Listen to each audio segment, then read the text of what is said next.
On March the 30th, 1965, the embassy in Saigon was blown up. The embassy had lots of glass, and people came to the windows to see what happened. The second 300-pound bomb tore into those people, especially into their eyes. These people needed immediate care.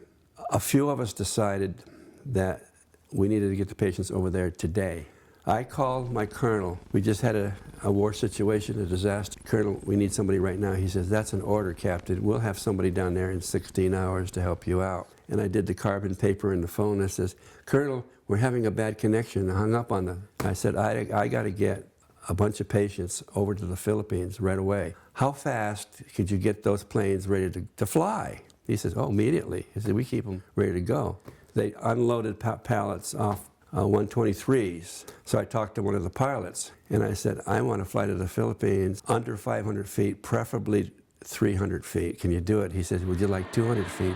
We had patients ready to go at 1 o'clock in the afternoon. We had them loaded by 2, and they were on their way at 2:30. And I got a personal phone call and says, your team personally saved the eyesights of at least 15 people.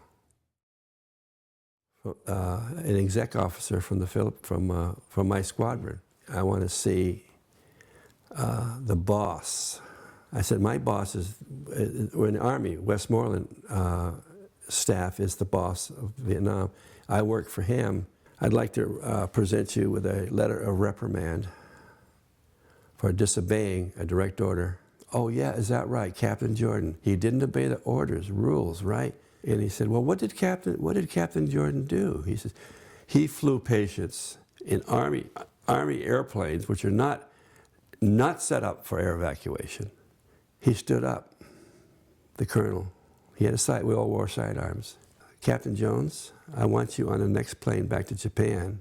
If you're in country after the first air evac leaves, and Captain Jordan's going to put you on the first air evac back to thing, I'm going to shoot you in the fucking ass. He went back, and I got on an airplane back to Japan and never heard a thing again.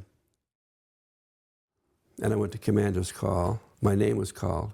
I went up to the front and saluted the colonel, and they said, we'd like to present you with a Bronze Star for your duties in Vietnam, and put the Bronze Star on my chest, and I said, thank you very much. And that pretty well tells the story.